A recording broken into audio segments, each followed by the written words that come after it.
Welcome to Intentional Excellence. Elevate Your Life, the podcast where we dive into strategies for personal and professional growth, resilience, and success. I'm your host, Candice Ruggiero. I'm a keynote speaker, podcast and live show host, educator, and entrepreneur.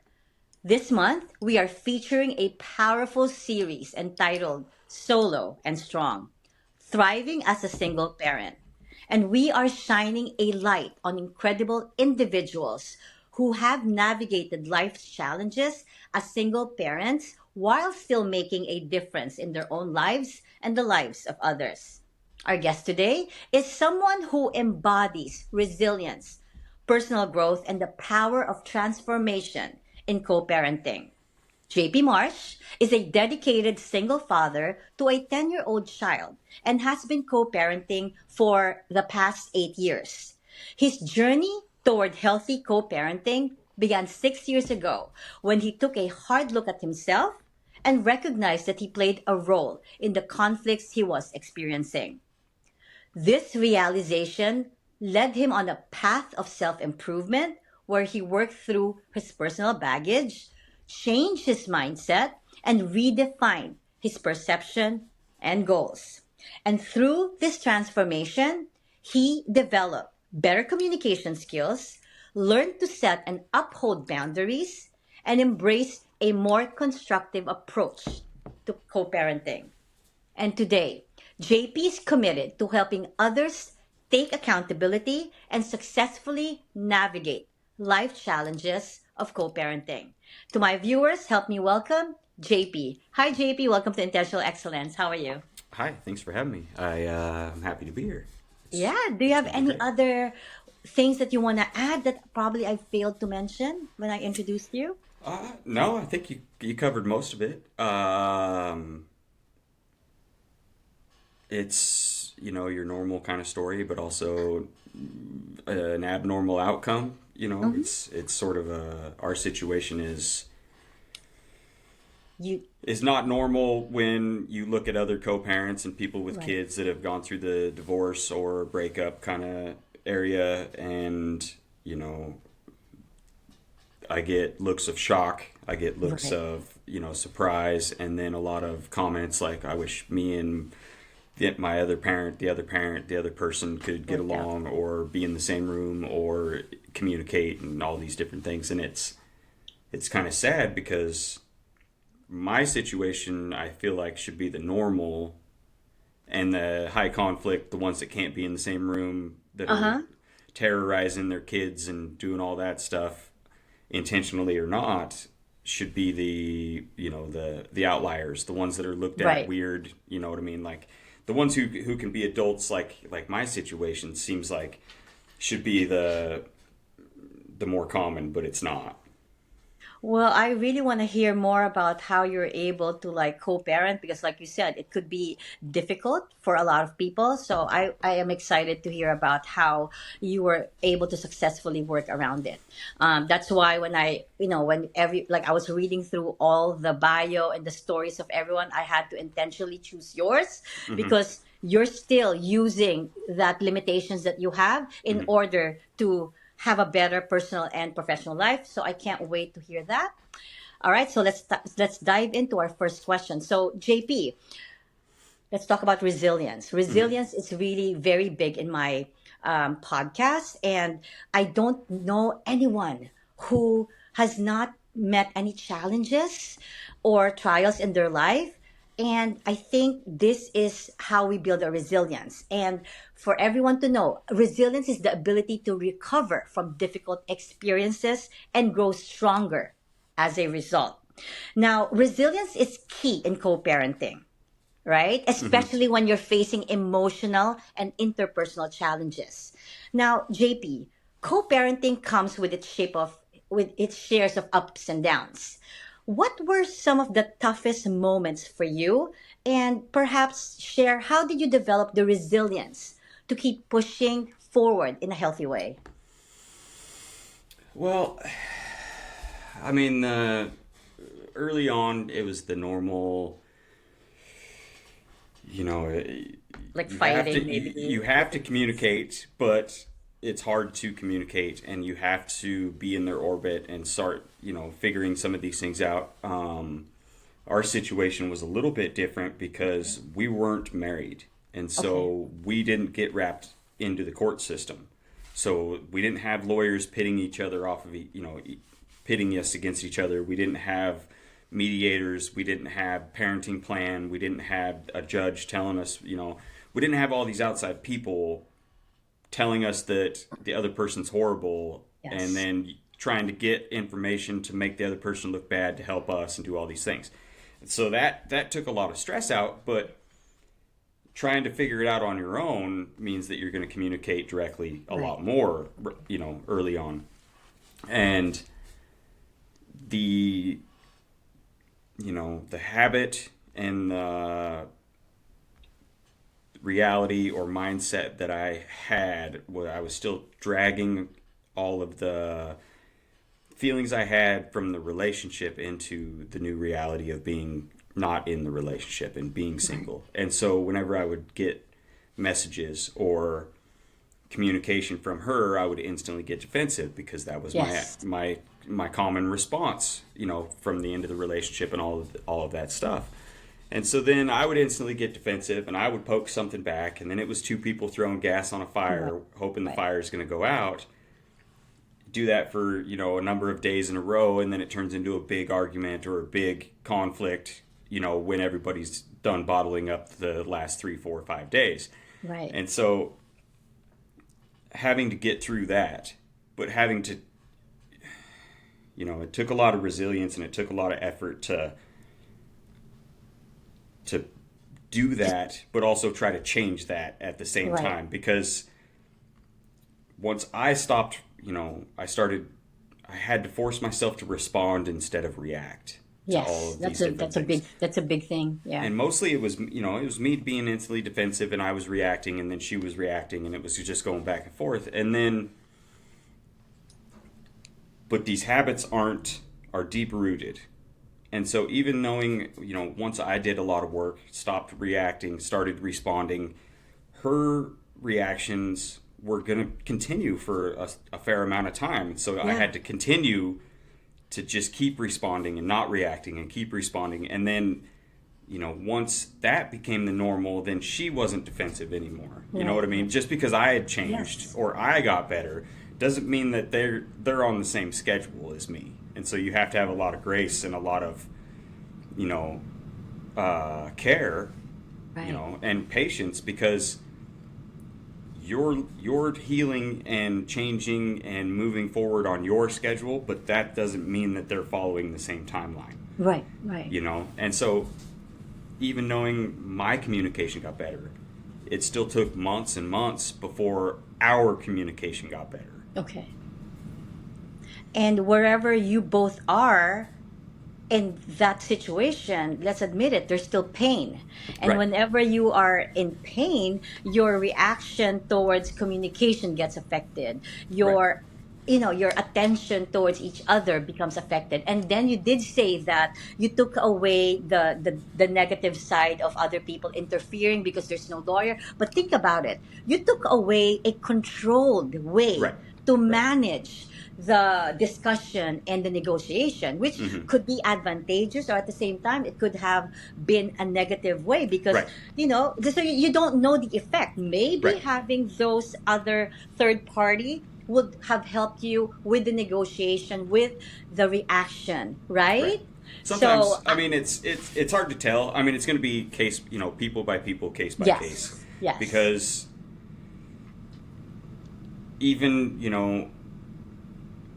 if you can't be an adult and you're just in a screaming match all the time, then you need a third party or somebody yes, that doesn't have chips in the game, or that's not involved, to give you an outside opinion and an outside look. And it's got to be somebody that you can trust and somebody that right, And so, like, early on, I had I worked with a coach, somebody who's a little bit farther ahead of me on the journey, that knew these hiccups, pitfalls, wasn't afraid to tell me I was the problem if I was being the problem, and this right, and that. Because the sad thing about it is, or the common thing about it is when you get divorced, she has her family and camp and friends, you have your family, camp, and friends, And and you're they're like, going to tell her that you're the problem.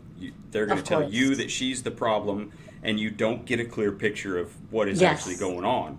Yeah. When 99.9% of the time, you're both the problem Yes, I was gonna because say that. Both neither of of you have you. moved on from the relationship, and you're holding on to all of these negative feelings or hurt feelings, and when you're rooting around or stuck in your feelings, that lens is how you see everything that has to do with the other person. Right. So if you're mad at them because you feel like you're paying too much child support, and that Right. makes and you're mad about that, and you're always mad about it, and it's a lens. You can't do anything about it, Right. but you're going to blame them, even knowing it was the court's decision. And so then every interaction's running through that anger, and you're never moving forward, and nothing's getting Right. better. And I feel that no divorce is easy. You know what I mean? Like, no separation, no divorce is easy. Maybe like the first weeks, the first couple of months, maybe the first couple of years is really going to be ugly, but it's Right. how you move forward. It's how you Right. move forward past it. And then hopefully you'll get that relationship, even friendship, Right. just for the sake of, raising your child. So, just at least you know that eventually you'll have your respect back for each other. So Right. I think it's normal. I think like those things that it's case to case basis, but I think it's part of the process, It like is. the disagreement and the like the pain and the way you react towards each other. I think it's part of the process, and part of the healing that you have to go through, um, moving forward, right? Right. Now, JP, I just wanted to share with you, like, I'm also like you. I'm solo, Mm-hmm. trying to be strong and thriving as a single parent. 2023, my husband passed away, and a lot of changes, just like a divorce, a lot Right. of changes happened in my life. So, um, I'm a New Yorker. Been Mm-hmm. there. I've been in New York for 20, but moved to Florida. So I've been in Florida maybe 3 months, Right. JP. So I feel like I have limited friends and no family members here. Mm-hmm. First of all, I'm from the Philippines. I lived in Right. Australia, so I don't really have a family here. Really just my main family. And then I moved to Florida, Right. where I left my friends from New York. So it was really hard for me when I just wanted to also share my experience when it comes to resiliency. It was really hard because I had no one to nobody was there for us here except Mm-hmm. for maybe one or two friends. And I want to mention specifically my daughter, who at that time she was senior in high school, and she was deeply affected by the loss of her father. JP, she used to be like a very cheerful, driven, high achieving person, but she really temporarily lost herself, like anyone going through grief or going through problems. She Right. really couldn't function on a daily basis. And at one point, she was in high school. She came to me and said, "Mom, I think I want to take 1 year off college after graduation." And oh my God, because like if you know my family, we're big with college. Like Mm-hmm. like we're just college people. Like my family, like my generation, we're just Right. big on college. So when she said that, broke my heart. But at that point, I needed to support her. You know what Right. I mean? She lost herself. She was anxious. She was scared. She didn't even want to learn how to drive. But one day, JP, she just came to me, very close to graduation in high school. She came to me and said, "Mom, I spoke with this teacher, and she kind of gave me my path." Right. And then all of a sudden she just had this change of desire. She wanted to go to college. And then Right. she even said, "Mom, can you book my driving course?" So I just wanted to share that because it's like people go through a lot in their life, but sometimes we need that awakening, that one moment when you realize that, hey, I do not want to be in this Right. situation anymore, and I'm going to move forward. I'm just glad that my daughter caught up with herself again and found Right. herself in a really, fast span of time. So for me, resilience is my daughter. Right. That's one And it's example of like one resilient person for me. right. And I mean, it's a great story because,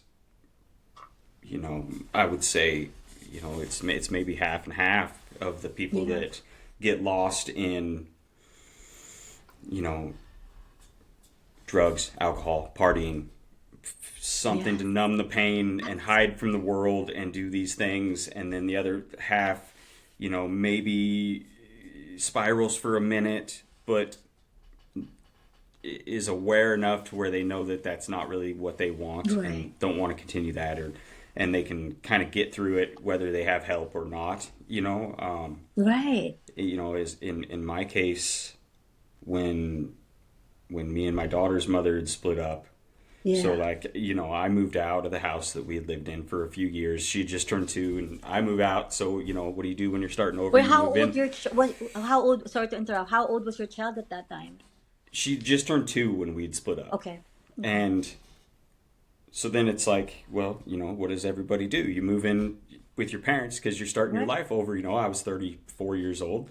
Right. So I packed all my stuff and moved in with my parents, and had been there for like 2 weeks, feeling sorry for myself because my relationship fell apart. Now I'm a single parent and all this new reality stuff and trying to Yeah. figure out like what I'm going to do with my life.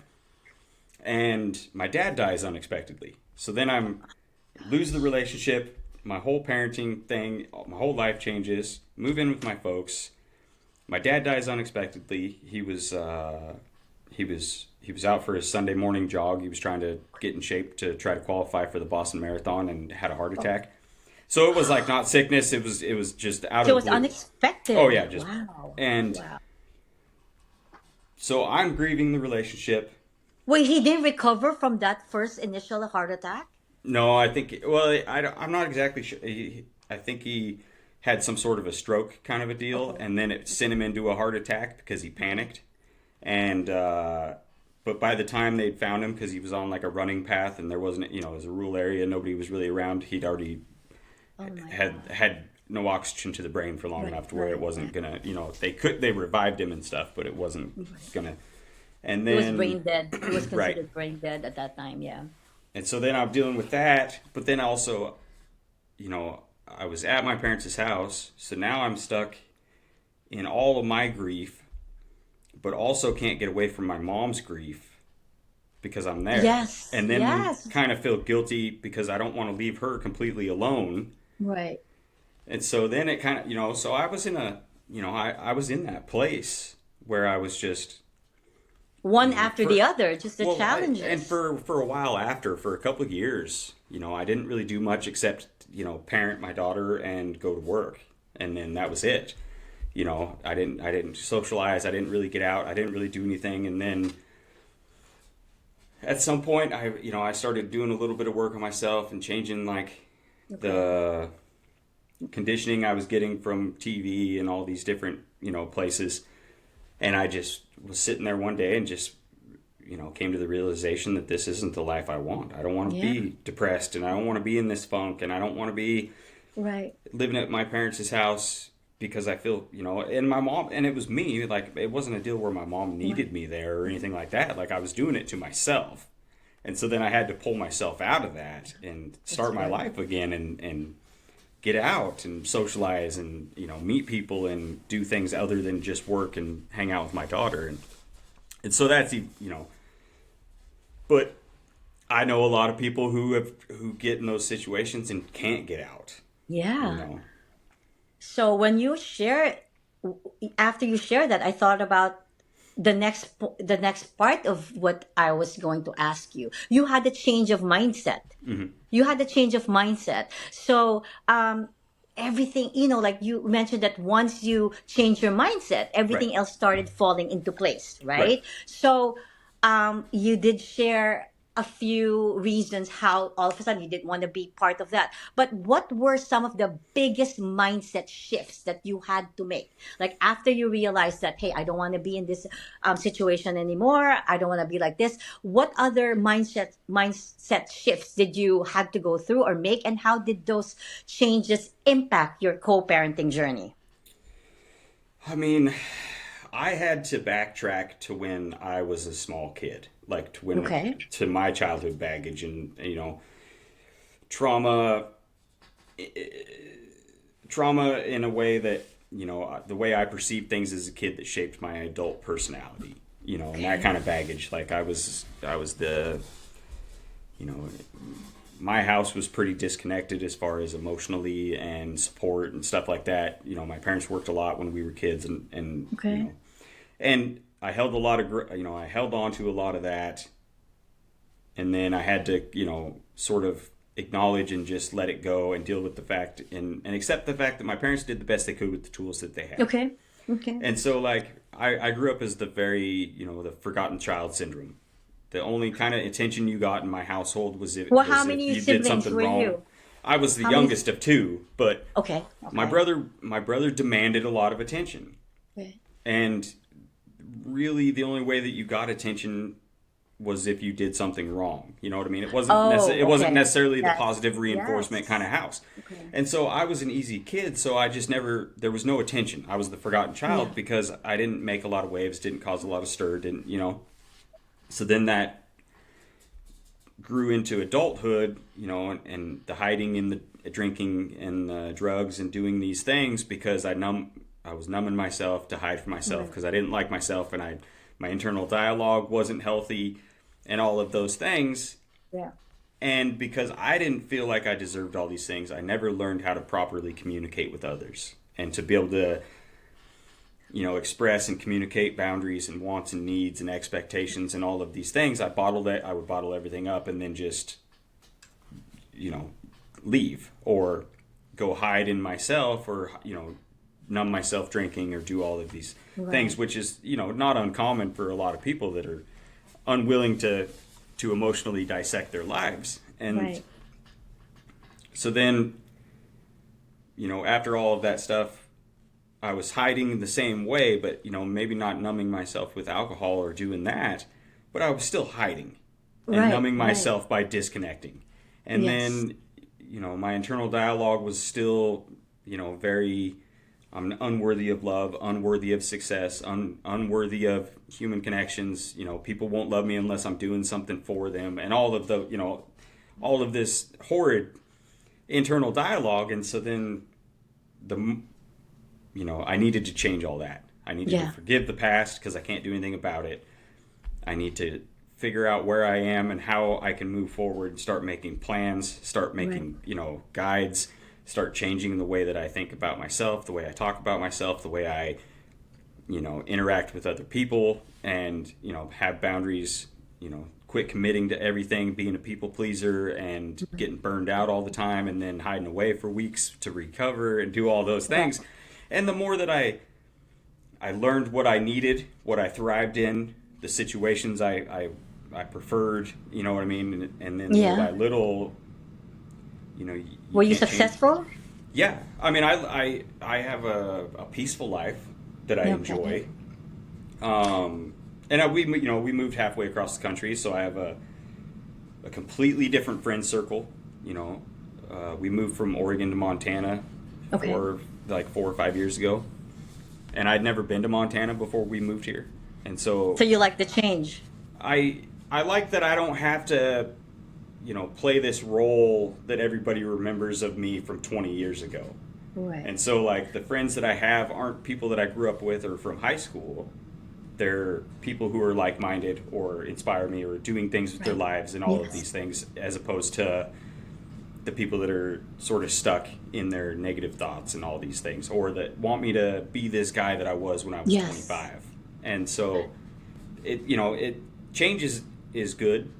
Running away from problems, or if I hadn't healed or hadn't done Right. work on myself and hadn't changed the way that I thought about myself and all of those things, I would have moved here and found the exact same people that I left there. Yes, and you would be doing the same thing. Right, right. But, when you're healed and you know that you deserve better and you know that you're going through this process, not that there's a healed, because it's a lifetime path, but Yes. you know what I mean? Like, you can stop with the people that are sort of stuck and that Yes. wallow in their self-pity and everything's against them, because I'm more optimistic. So now I've found a lot more Yeah. optimistic people that are doing things and have goals and out and about Yes. and want to inspire others, and you know what I mean? So that's sort of the mindsets that I had to change. I had to change my internal dialogue because if It wasn't I don't serving feel you worth anymore. it, It then was I don't. taking you You know, down. if I talk negative about myself, then everybody else is allowed to too, Right, and you know what I right. mean, and not being able to Yes, I love communicate, that. and so Now, how much of that negative mindset that you had from childhood memory affected your really the divorce? Do you think it has something to do with that because you're unable to communicate with others, or you had that right, poor? How much was that affected your marriage? a lot Yeah. because I mean you know, I mean the roots would go into everything because Yes. you know in certain situations, my triggers that I didn't know were triggers would pop up because I had no Yes. idea that that's what was happening, and I had no idea how to acknowledge those and you know avoid them or you know process those. And so, Yeah. because I wasn't very good at communicating, and I would you know everything was either defensiveness or sort of a Yes. fight, or I would bottle it up and then it would become like this big explosion after a certain amount of time because I'd just keep stuffing and stuffing and stuffing until it you know it Right. all come out, and then not being able to communicate you know boundaries, wants Right. and needs, Right. plans, That's be a able big to one. you know expectations of this and that and do these things, and then you know but the and so, I mean, it was all kind of long running, you know, like, but Yeah. also after we had our daughter, some of the stuff that I kind of was passive about or didn't didn't really care that much about, or you know the actions or situations and all these things, everything had kind of changed, and so Yes. I Correct. wasn't as willing to just accept all these things. You know, I wanted certain Yeah. things, and there was the trauma and baggage from my childhood of you know I'll do this when I'm a parent, but I'm not doing this, and I don't want my you know, kids to be in these situations or to feel like this. And so then, Right. as my priorities changed when she was born, I I I just wanted to be a better parent. But I'd always told myself from a young age that two happy households Mm-hmm. would always be better than one miserable one because I grew up in a miserable Yeah. one, and you know what I mean. And so, Right. and I mean, we could, you know, the other part was is she was two, and so I knew that I needed to make that decision, and we needed to figure Okay. out if we were going to try to last or not. Because if we were going to Okay. not last, I would rather do it with her having no memory and not wanting Okay. to take the blame of thinking it was maybe Yes. her that did it. You know, a 12-year-old's going to have a different reaction than a 2-year-old.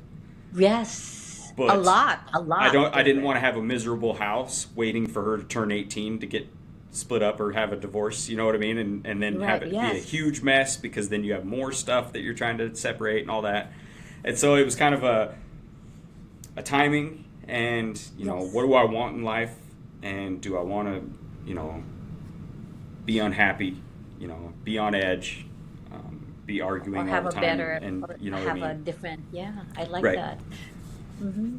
And it's not easy for others because others are stuck in a loveless marriage. right, You know what I mean? And we don't know that the kids know what's going on and they suffer more, right? Sometimes we think that, it's better to be together with a partner right, for the sake of the children, but we don't realize that in some household it's better not to be together right, if the kids are just gonna see a lot of, like you said, loveless relationship, arguments, and like unhealthy discussion, because whether we like it or not, it affects them right.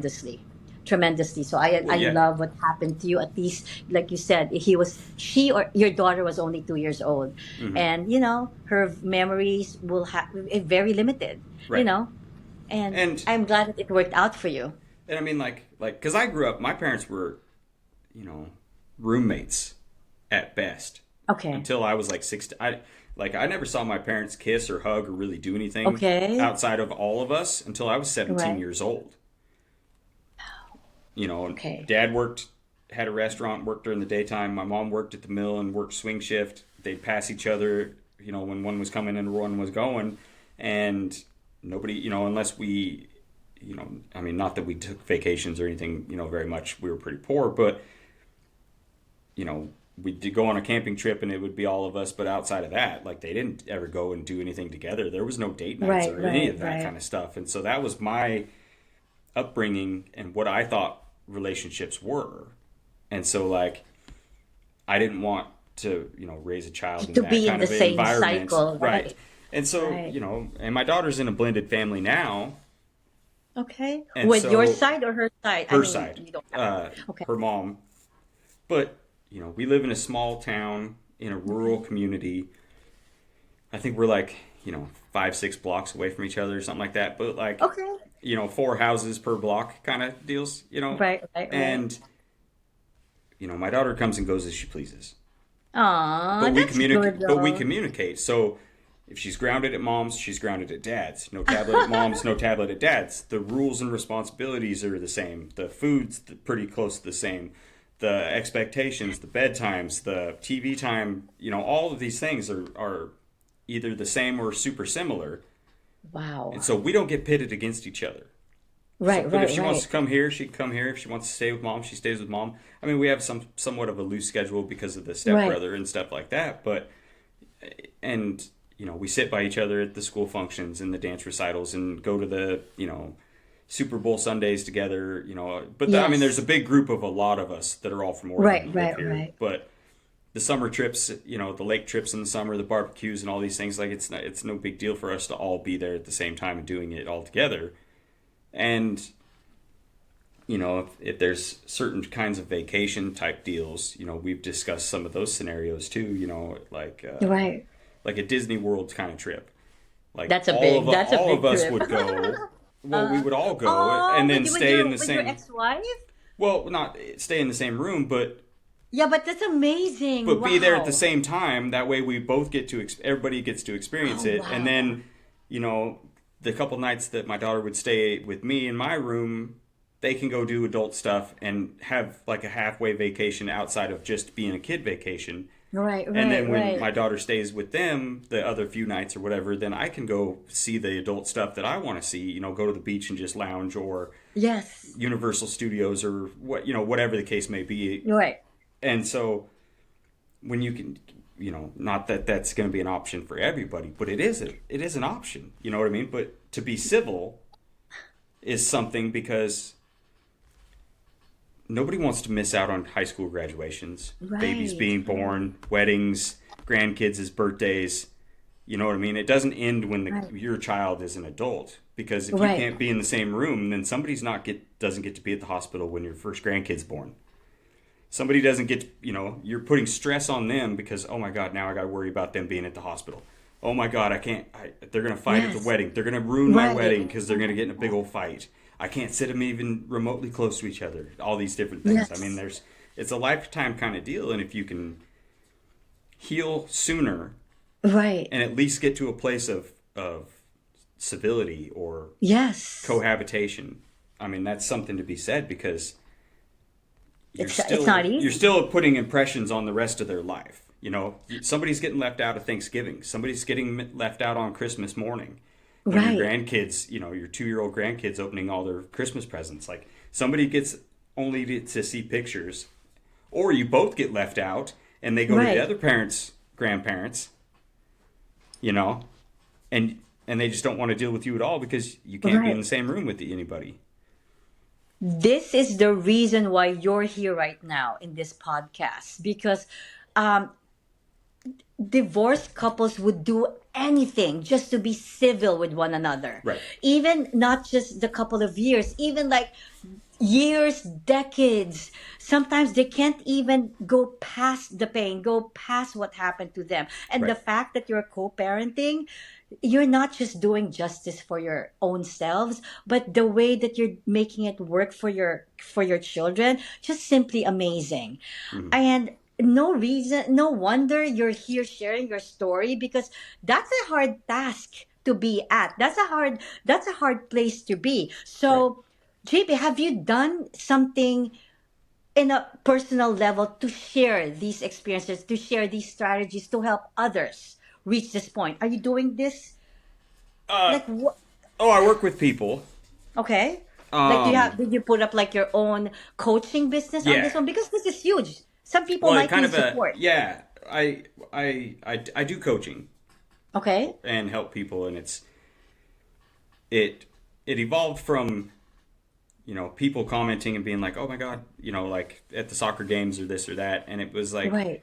and so then it got to where I was meeting with people or talking with people in real life in our circles to an extent, Right. about different things or how to get through certain scenarios and this and that. And then now it's kind of evolved to online, and then a lot of Okay. podcasts and a lot of speaking and stuff like Right. that, because I feel like the social norm is that Mhm. everybody expects you to hate the other person. Yes. And like if you're not fighting, then somebody's, if it's not toxic and it's not high conflict, then you guys are still sleeping with each other on the side, or there's still a bunch of Right. emotions or something like that, when that's not the case. But I have a legitimate fear for the next generation, because Right. they're all being taught how to be deceptive and Right. Right. manipulative, Right. and how to not communicate in bad relationships. And you know Yes. what I mean, like the blueprint for all these kids is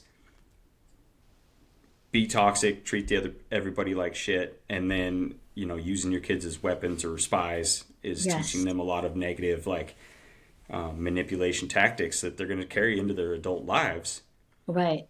And it's just not going to be healthy. You know what I mean? Like we're going to have a huge problem. And Yeah.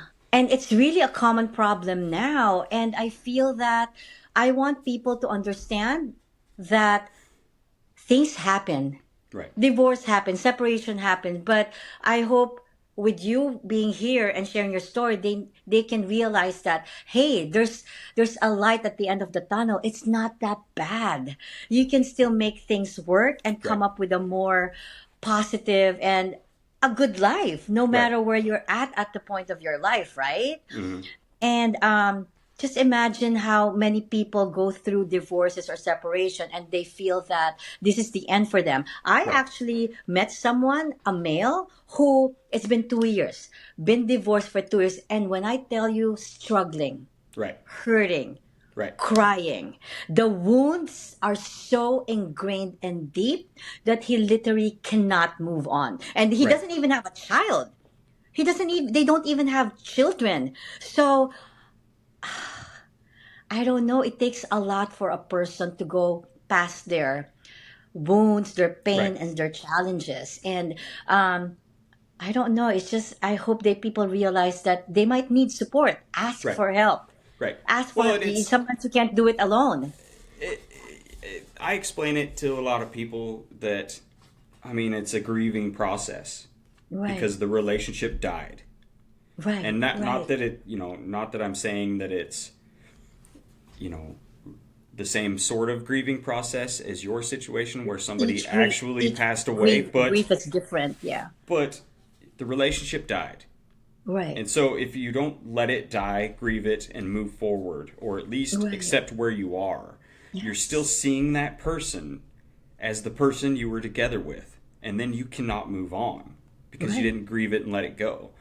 I mean, the only thing that I would say, you know, it's tomato tomato, but if you can't let it go, grieve it, and Right. really let it go, you can't Yes. start moving forward as a single parent. You can't start moving forward as a co-parent. It's hard to accept where you are because you're still holding on to the past. Right. Right. And then the it is sad because you are having to be connected to that person. And so I mean, people torture themselves really bad because they won't Yes. accept where they are, move forward, and then they have to be in that person's orbit or see that Right. person or hear stories about that person because you're connected to that person the rest of your life. It doesn't matter if you're divorced or not. You Right. have kids. And so if you can't move on or accept it when they start dating, then it's a huge issue. That's a Yes. big issue for everybody because, one person's not accepting that the relationship's over, and so then they feel betrayed, like they're still, Right. married. And that's a lot of Right. the emotions and actions that happen. And the other person can't understand why they're acting like that. Or, you know, uh, one of the other big hurdles seems to be, when they are dating or get in a new relationship, the other parent, and then they're happy. And then you start getting flooded with all the emotions from early in your relationship when you guys were happy, because that's who You'll they are never move again. on. Yeah. And it's There's no closure. You keep reliving right. what happened. So there's not going to be. And two things that I want to add to what we've been talking about. First, I deeply believe that things happen for a reason. Hmm. The death of my husband happened for a reason. Your divorce happened for a reason.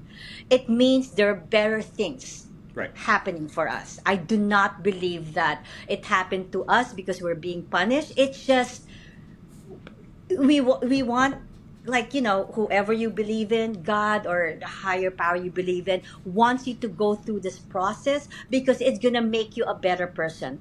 I believe that. Right. If it weren't for the death of my husband, I wouldn't have gone through this transformation in my life where I went inward. My healing, JP, was finding my genuine, authentic self. I Right. lost myself. Being in a marriage for 18 years, my husband has been sick all his life during when we were in the relationship. So Hmm. lost myself in the process, lost our, a lot of things. Right. But because he passed away, yes, I had to find myself. Right. And yes, it's sad, but I wouldn't be here making an impact or trying to Right. help others in their journey, because like I said, things happen for a reason, and those challenges that I went through in life, which is a lot, Right. made me become stronger, better. I'm solo, but I'm thriving, Right. and I'm trying to be strong, and I feel that I've healed. Right. Like I said, healing is different for Right. other for everyone, right? But what I did was I really focused on myself. Right. If there's one thing our viewers hopefully can take from both of this conversation that we're having, my way to heal is really focusing inward. Right. Find your true, beautiful self.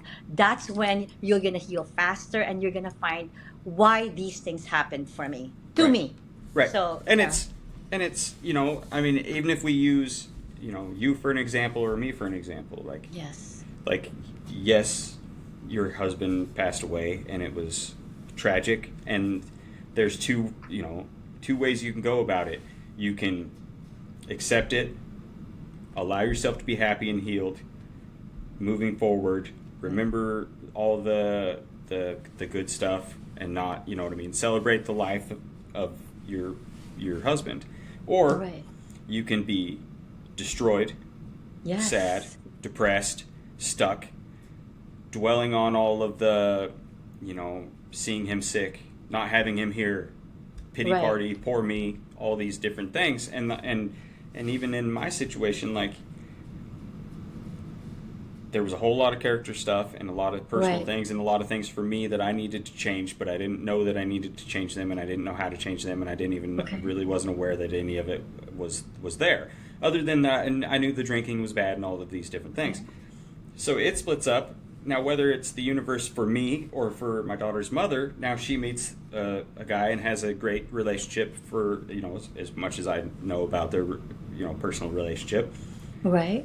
to an extent where she, brought up moving to Montana from Oregon. Okay. I'm sitting there halfway rooted around, still healing, trying to figure it out. We were in a good place and all that stuff, able to communicate and talk about it. So then I could objectively look and say, the school system's better.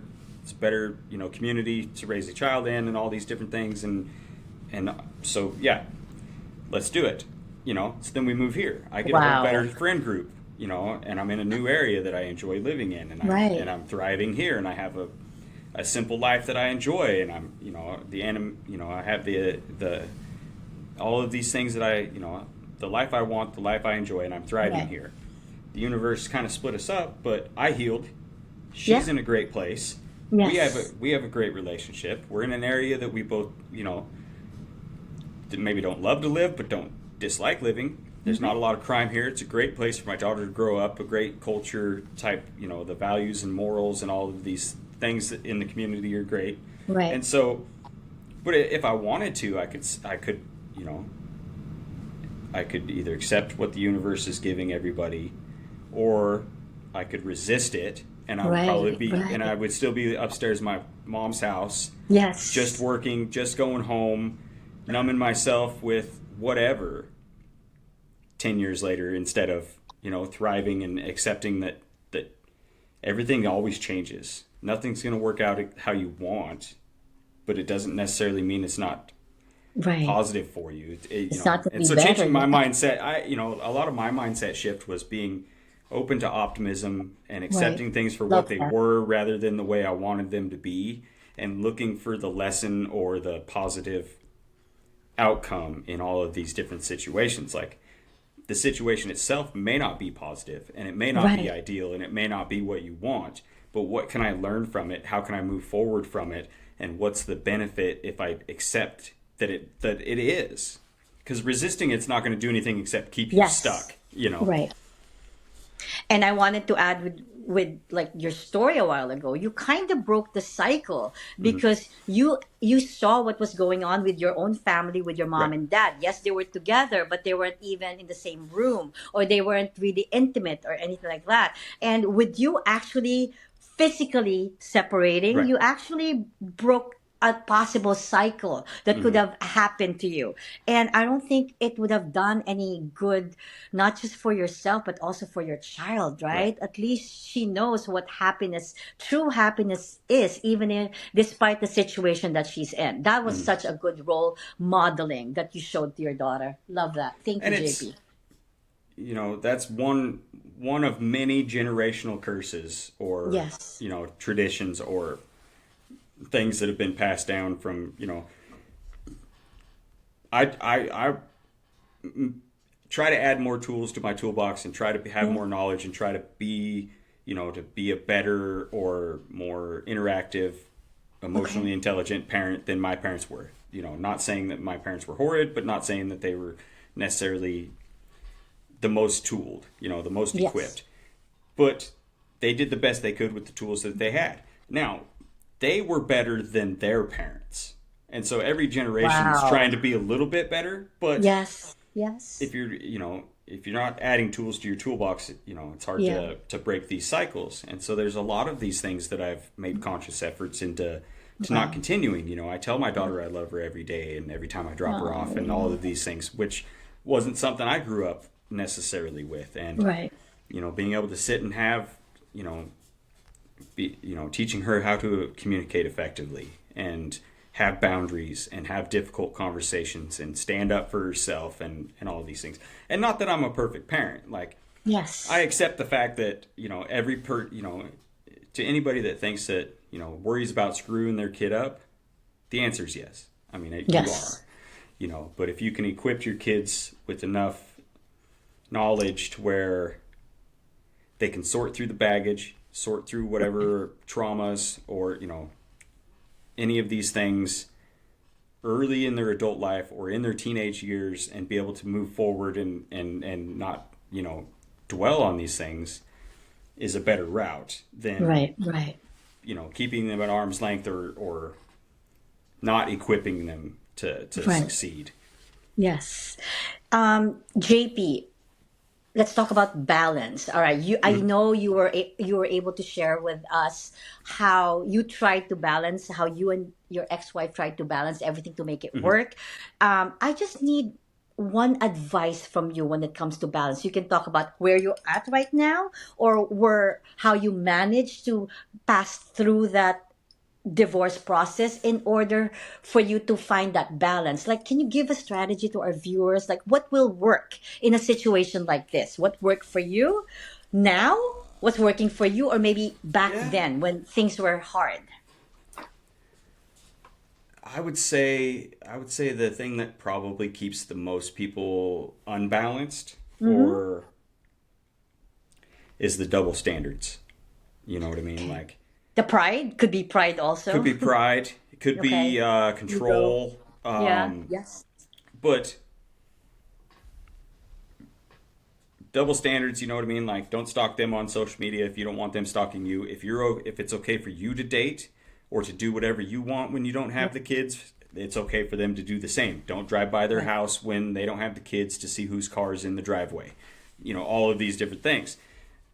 because, knowing what's your business, not trying to know things about them that you don't want them knowing what you're doing, all these different things. And I mean, there's tons of these things that people do that are double standards, but also, And it still affects them. it It doesn't does. help them move on and heal. Well, you're just Like they're causing stuck. conflicts. You know what I mean? Because Yeah. then you get Yes. mad that somebody's at their house, Right. and then, but also, have respect for the other person and respect their boundaries and communicate your boundaries, because like, we had a couple of deals set up that really helped, and it wasn't things that I had thought about beforehand, but we made a deal that if either of us started dating or got in a Okay. relationship, we got to meet that person before they were around our daughter. Wow. And Wow. so that kept, random people from meeting our daughter, and teaching our daughter that, Right. all these different negative things about dating, but also we got a feel for it. So we never got my daughter never came to my house and said, Mom's new boyfriend moved in last week and lives with us. Right. And she never got that kind of a message or anything like that either, because that was a boundary and a deal that we had made. We also had a Right. deal set up for, we got, they call it right for first refusal. So if it was my weekend or her weekend, and say some of her friends called her and were like, yeah, we're going out, we want you to come. Right. So she would call me first and see if I had anything going, if I wanted to take our daughter and have Right. more time. But with that, you got to have the respect that you're not going to throw it in their face later on, or else it's not going to work. It's You not. know It's what I not mean? healthy. It's And not so gonna work. Yeah. respect is a big thing, to Okay. try to keep balance. Right. And it's just, it's easy to get wrapped up into you should be, you should be, you should be, and point fingers, and then Right. that's Right. all they're going to do back to you, because they're going to react. Right. That's a good one. That's a good one. People fail to realize that having balance in your life means having respect, self-respect, self-worth, and self-confidence, so that you don't, like just being, I'm okay. I'm Right, okay. Like I don't, you know what I mean? Because if you are still in denial, it's just gonna affect not just the relationship. You can't move on, affecting the children and right, affecting you. When are you ever gonna move on if you don't right, have that balance, right. accepting where you're at and just moving on? Thank you for that. Um, when things happen to us, when all of a sudden we become solo, Hmm. okay? I like the fact that you were able to live with your parents, Right. and move back. I was alone. I had to move from a huge house to a smaller house in 2 weeks after my husband passed away, because it was just painful. I Hmm. could see him everywhere, and the house was too big for us. And financially overwhelming, Right. being a single parent, right? So I did not have any support system when it comes to not just emotionally, because like I said, all my friends are, my family's in the Philippines, and all Right. my friends are mostly in New York. And even financial support, Right. I didn't have it. I was all me. I had to make it work. So JP, I know that having a network of people to provide guidance, Hmm. financial encouragement, and accountability can make challenges easier to navigate. I know you talked about mom and dad, but did you have any support system that helped you through the more difficult phases of co-parenting and personal growth? Or maybe now, as where you at right now, what advice perhaps would you want to give others when it comes to finding that support? Yeah. I mean, I've worked with different coaches and different mentors for different Okay. areas in life, whether it be co-parenting, business type stuff, Okay. um, and basically anything. Which, Mm-hmm. um, I see, having a mentor, having a coach, having somebody to sort of lean on as, Right. you're Huge. collapsing time. It Yeah. helps, and you're getting information, you're getting outside advice from somebody who's been through it. You know what I mean? Like, Yeah. I'm not going to, I wouldn't be able to take co-parenting advice from my mom when I was going through all this stuff because she never had to co-parent. Exactly. I'm not going to take business advice from somebody that's never started or ran a business. Yes. Agree. Parenting advice from Yes. somebody that doesn't have kids is probably not going to do you any favors. And so finding these people that do these things or want to help or have the passion to help people navigate these certain situations, Right. it helps you because you're getting help from somebody that's a little bit ahead of you on the journey, but also you're collapsing time Right. because they're going to see it. When I was doing some of these things, the coach I had with co-parenting was like, "You're the problem. Right. Stop reacting and start responding." And so, I had a journal. So I'd get a text or a phone call, usually a text, and I'd get the surge of adrenaline and anxiousness and want to react and say something, and so I'd write down what I was going to say, and then I would just come back to it later. And if I still wanted to send it, I would send it, and if not, then I would rewrite it. Most of the time, it was a reaction, and I would send something Yes. else, unless it needed to be a Sent. response, an Right. instant Yeah. response. And so then, with investing or, with the podcasting, with the coaching, with the social media type stuff and all of these different things, like I've hired different mentors and different coaches to collapse that time and to have that Right. support, but also to have that accountability, because none of these areas and none of these people are going to tell me I'm doing a great job or I'm on the right track if I'm not. If I'm being the problem in co-parenting, Right. or parenting or my business or anything like that, my friends and family are going to tell me I'm not the problem Of course. because either they're half of them biased. don't know anything about it, or Yes, because or they they're want to biased. support me. Right. Yeah. Right. And so having a support system is huge, but also paying attention to what you're surrounding yourself with, because Right. you are essentially the average of the 5 people you spend the most time with, whether it's watching them on TV, listening to their music, reading books, in person, co-workers, all these different things. So being mindful and aware of the influences that you're getting, Right. because if you want to be in shape, but you hang out with 5 people that don't work out, you're probably Right. never getting in shape. Or Yes. if you hang out with 5 alcoholics, you're going to be the 6th. Right. You hang out with 5 millionaires, you're probably going to be the 6th. You hang out with, so being aware of what you're allowing yourself to be brainwashed with or conditioned with, Right. if you think you're listening to a certain kind of music because you like the beat, but all they talk about is drugs Yeah. and beating women, does that align with who you are?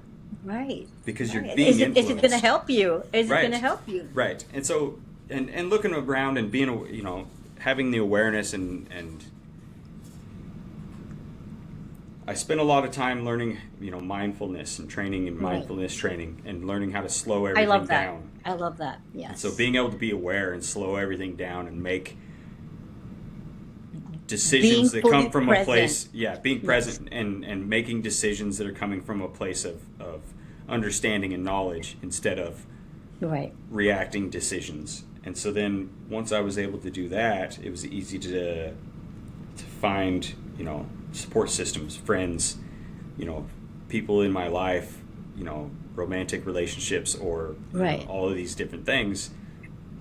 The relationships are a lot stronger and a lot more, they're a lot realer, because it's not just social situations of party friends or, coworkers that, all of these different things. But I quit watching TV and started listening to a lot of audiobooks, and that was Wow. one of the big things. Yeah, is because TV just shows you too much Right. violence, too much reality, which is so negative. Right.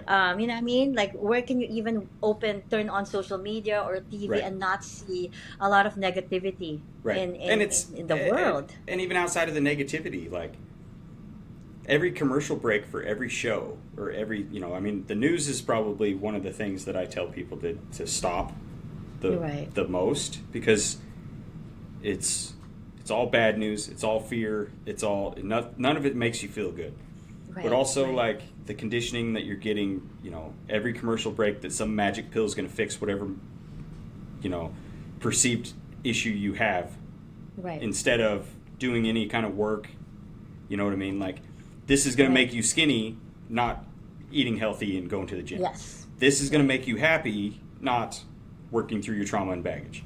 This is going to fix your hairline, not just that's genetics and deal with it. You know what I mean? And then, and so like cutting that kind of stuff out. But I listen to about 60 books a year, I think.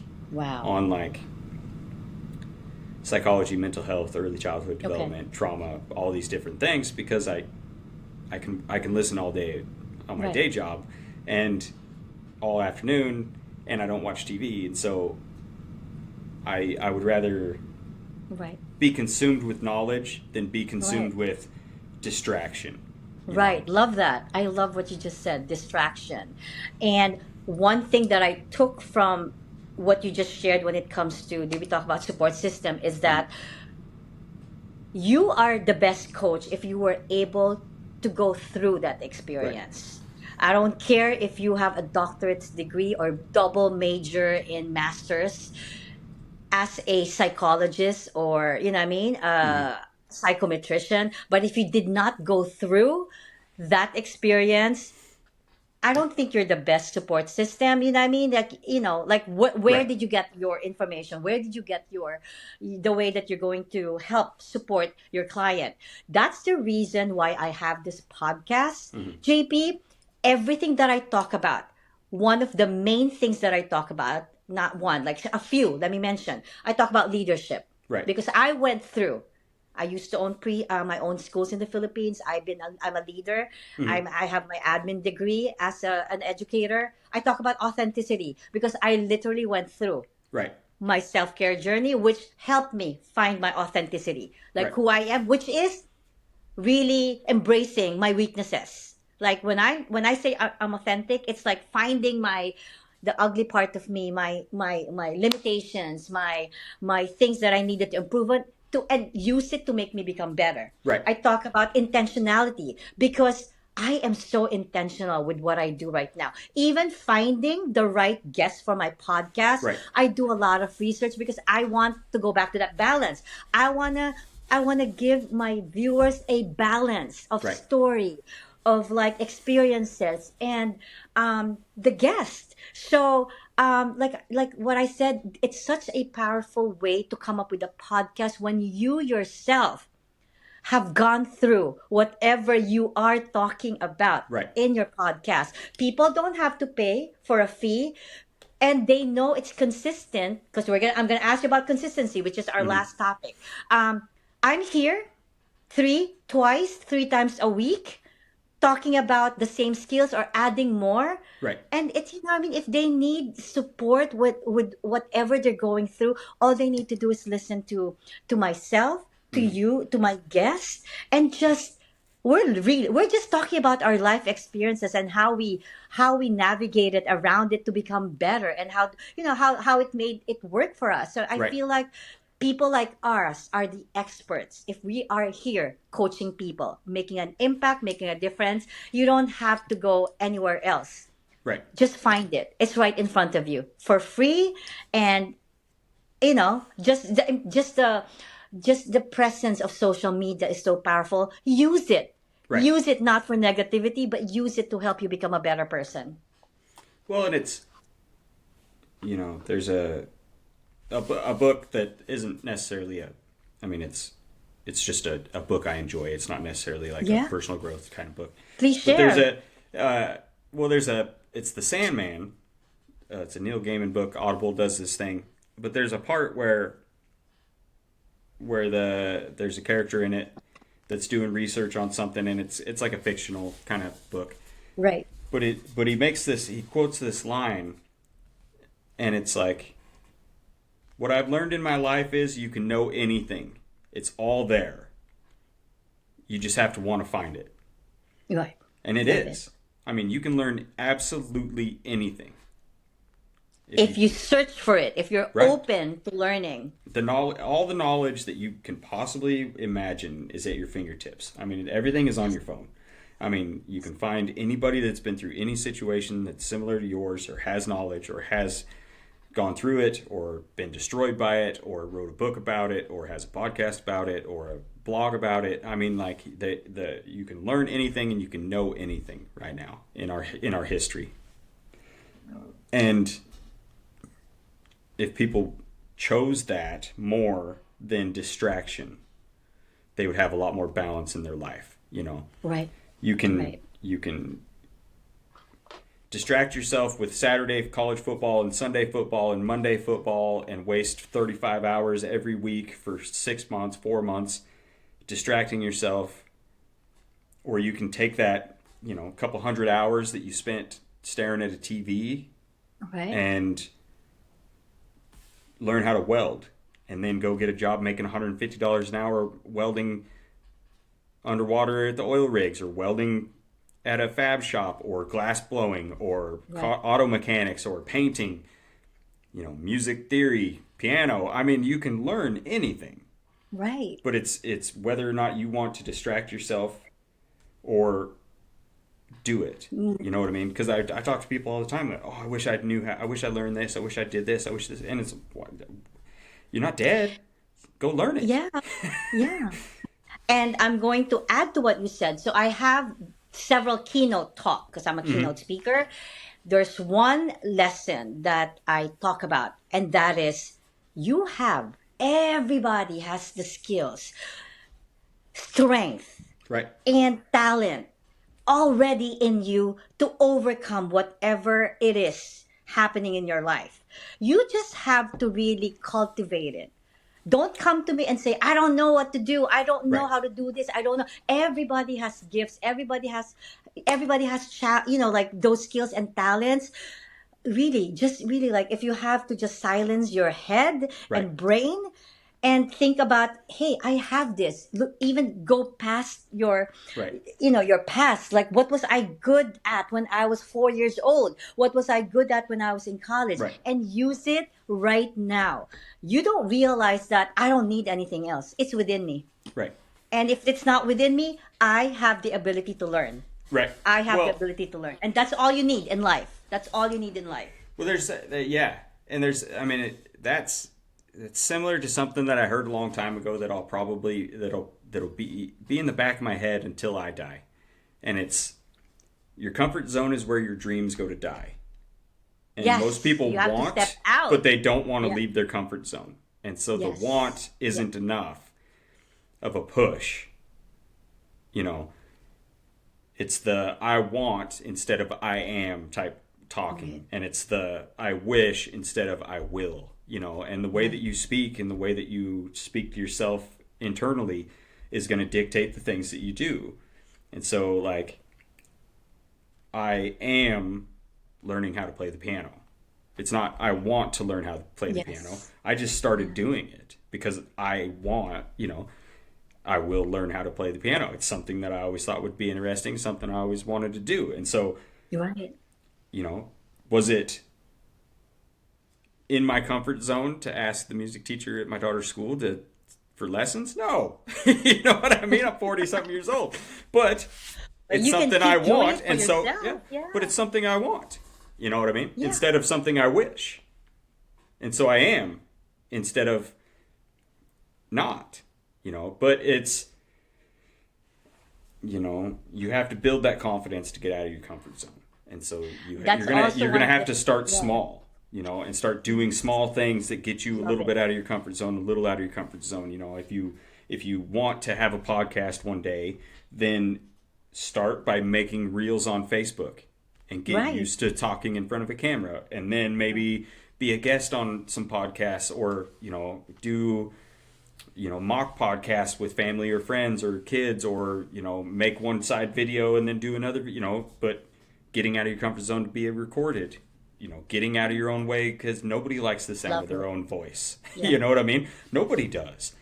Understanding that you're going to bomb the first however many episodes, because that's how you learn. But a lot of people, as soon as you get a little bit of resistance, or it's not perfect, or I don't got enough followers right off the bat, or, you know, the consistency is the difference between success and, you know, broken dreams.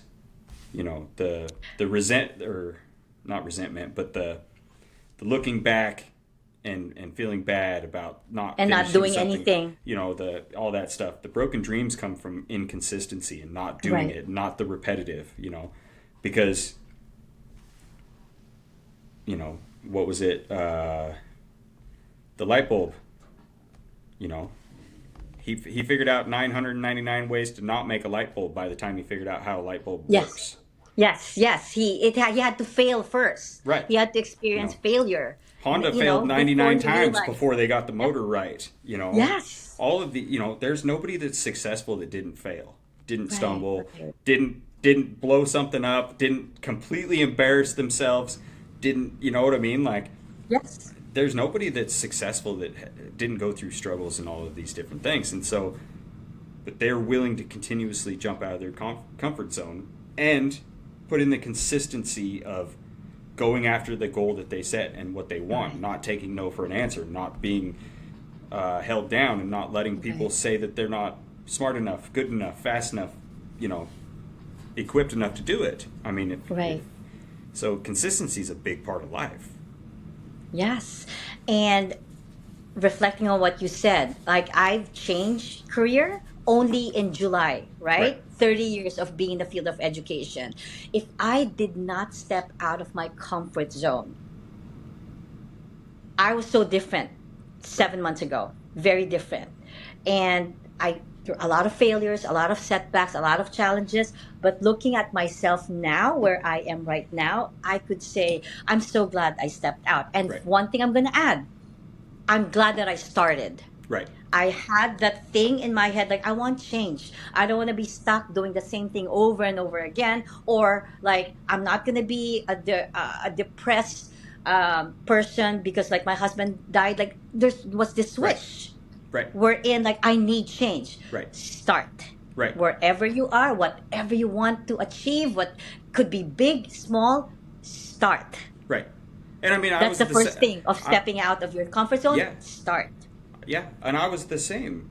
When I was in my funk and trying to figure out my life and do all that stuff and hiding from the world, it's not like I flipped a switch and then all of a sudden I had the life I wanted and did all these things. It started with reading books to change the way my mind was working and Right. my reality, and accepting these different things, and mindfulness training to be aware, and then accepting not that I accepted every one of them, but not saying no every single time a coworker was like, "Hey, let's go get a drink this weekend," or Right. go, you want to come over and watch football, or do you know what I mean? Do you want to come do something? Yeah.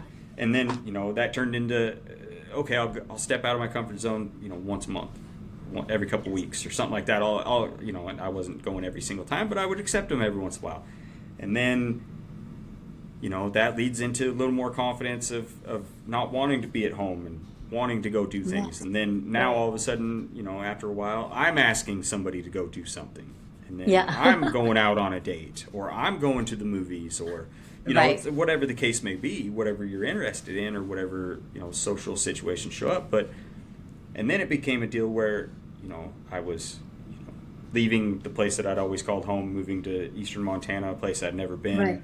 Completely alone because my daughter and her mother were moving in with the stepdad, and all Right. that stuff. And so I was moving here not knowing anybody except social friends that I Right. lived in the same town, not necessarily friends, and having to, start a new life, start a new job, find a job, get a place, live here, no family here other than my daughter. You know what I mean? Like, I was completely Right, alone. right. And it was scary and it was uncomfortable, Right. but it was, I mean, it's I took the opportunity, Right. and I made the most out of the opportunity, and I Love that. go do things that I want to do, and I see all these things, and it's worked out.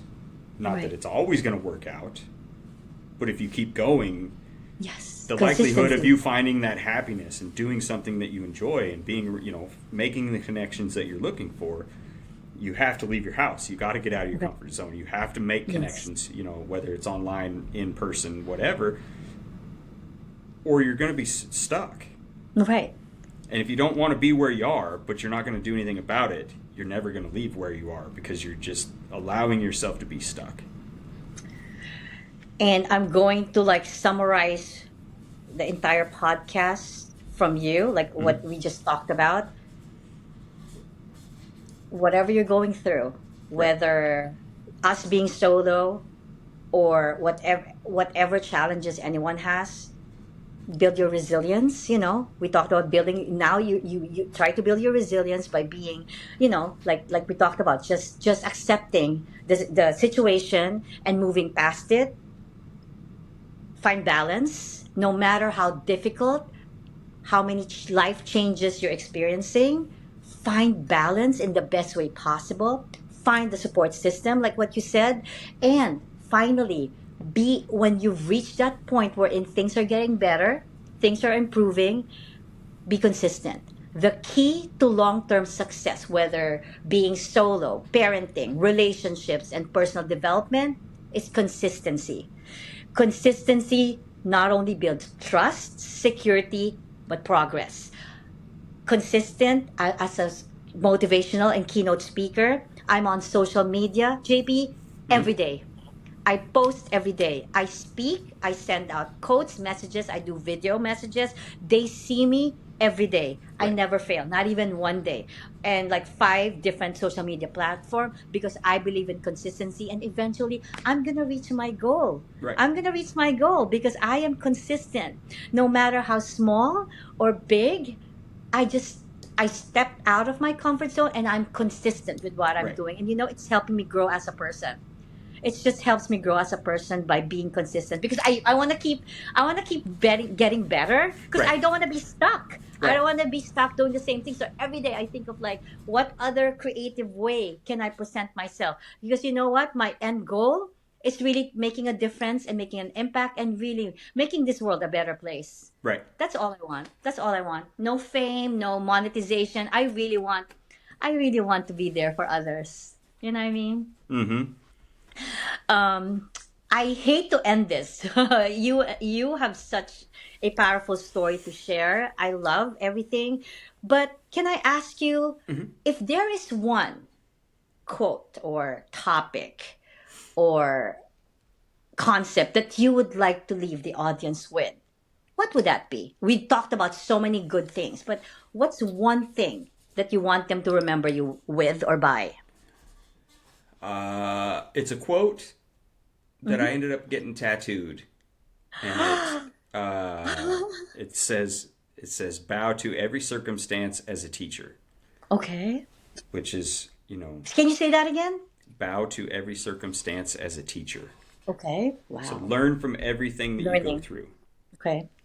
and if you can learn from every situation or take the lesson out of every situation, every circumstance, every Love that. anything that you get it that happens, then you're not going to you're way less likely to repeat it.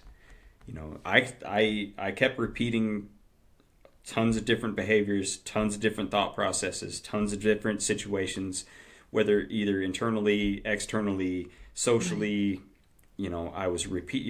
I was doing what Albert Einstein said the definition of insanity was: repeating the same things over and over, expecting a different result instead of Right. learning the lesson or taking the knowledge or growing from these situations. And then it was impeding my life because I was resisting the Right. outcome that was constantly coming up and letting it hold me down, keep me stuck, Right. not moving forward, not growing from it, not learning from it. If you're finding yourself in the same situations over and over and over again, whether it's with the same people, same environments, or different, the common denominator is you, because you're not learning Yes. from it. If you're Yes. if if you're every relationship that you get into, every person cheats on you, then you're the common denominator. Either you need to learn, grow to stop Right. attracting those kinds of people, or whatever the case may be. But you're not learning your lesson. You're Right. not Right. you're not taking the lesson out of the situations. And to end what you said, if you are at that point that you are able to learn from your life lessons in life, like your challenges, the Hmm. trials, the defeats, makes you authentic. Right. That's how you find your authenticity, because you're using all these things to make you a better person. So I did add to what you Right. said. Right. That's how you find Right. authenticity. It Just is. embracing and learning from your mistakes, learning from your challenges, learning from these things. Because let's face it, how are you going to learn if you don't Right. have these challenges in life, Right. right?